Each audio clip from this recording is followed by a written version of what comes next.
You know, I was really hoping that Barry would forget that I didn't get to present my story because I threw away my notes last night. And being like, after 2 glasses of martini, I don't really remember all the stuff that I was planning to tell you guys, so I'm going to have to kind of wing it, right? So I wanted to tell you a story about the most amazing project that I've personally ever been involved with in the 8 years that I've been here with Kraft. And it all started out with a small soft cookie that wanted to be a cake. It really rocked the cake world. Does anybody know the project that I'm talking about? Yeah, you guys did. You did? Cakes. So it was a most amazing story in a sense that it started out as like a little line extension. You know, you have chocolate chip cookies and you got the chewy chocolate chip cookies, right? So it makes sense to have an Oreo cookie and a soft Oreo cookie. What's so hard about that? Well, when we found out that there was an opportunity to go after cakes based on lots of research, we felt like we hit the gold mine, right? Well, to make the long story short, the result of the launch was an $80 million launch in year 1. We gained 10% share of the snack market world. It was the biggest single launch over the past 12 years at the time for the Snacks EU. The team won a sector award with an additional $2,000 check each one of us in a payroll, which was a nice bonus. And it was probably the single biggest launch, or the most mentioned launch in any Academy, Irene's, town hall or whatever. So it was really great to be part of history for the Snacks BU.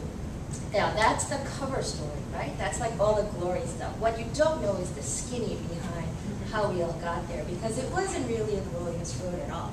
I mean, there was a lot of times where we were ready to kill each other, really, when it was like, oh my God, is this ever going to happen? And I signed up to be part of this, the biggest launch ever. But we made it through. And I think the one principle and the motto that the team had was, let's break all the rules. And we wrote that in every agenda, on top of our agenda, or on the flag, we said, let's break all the rules. Because the reality was, this was an over 24-month period launch. And we were asked to produce this in 18 months. Okay? There was no way we're going to be able to meet a 16-week lead sales samples, go through all the testing, all the procedures. 6 weeks of aging before any testing, because we were a moist product, not a hard cookie. I mean, there were so many hurdles. It was almost impossible for us to make it an 18 months launch. And if it wasn't for that mentality of let's break all the rules, we wouldn't have been able to, and it wasn't me, or just me, it was everybody in the team, including those people that you would never think to be creative, like, sorry for both those people that have logistics, operations, that are very process-oriented. All of a sudden, you give them the opportunity to break the rules, and amazing things happen. The type of creativity that comes out of these people, and let me give you some examples. We had a situation where we got a forecast from our sales, and when we did the math, logistically, what we found out that at the point of the day 1 of launch, we were only going to have 25% of the inventory that was needed. That was going to be our launch quantities. Okay, that means major capacity issues, major stockouts. We can't launch a product like that, right? It was amazing. We had to get capital before we sold any single box, right? So that we can get a second line approved. But we didn't have the equipment, because the equipment would take another, 12 to 18 months to like make and bring. So the operations guy comes in and goes, you know what, Ann, I found out that the parts that we needed, well, there was some other company that had a deal with this, company that was making the parts. Maybe we could steal those.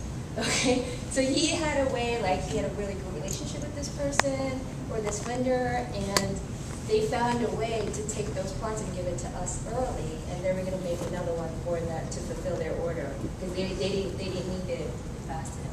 So these are the type of creativity that would come from an operations person. I was ready to kiss it, right?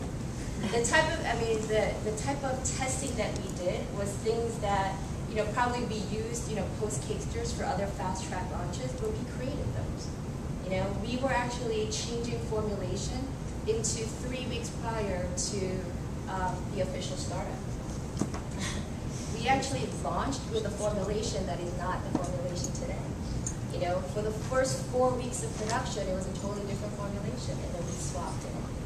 You know, so these are the type of creative solutions that we had to come up with in order for us to meet the launch timing. But you know what we learned? Break all the rules really brings out a lot of creativity, problem-solving skills. And then at the end of the day, what we realized, the biggest learning is 80-20 rule. We don't have to be perfect at launch, right? As long as you can quickly adapt and fix it. So that's my story, is about breaking all the rules. So, you know, I hope that, to me, that's like a motto for any project that I work on. So when people come in and say, we can't do it, I say, break the rules. Let's figure it out. Thanks, guys.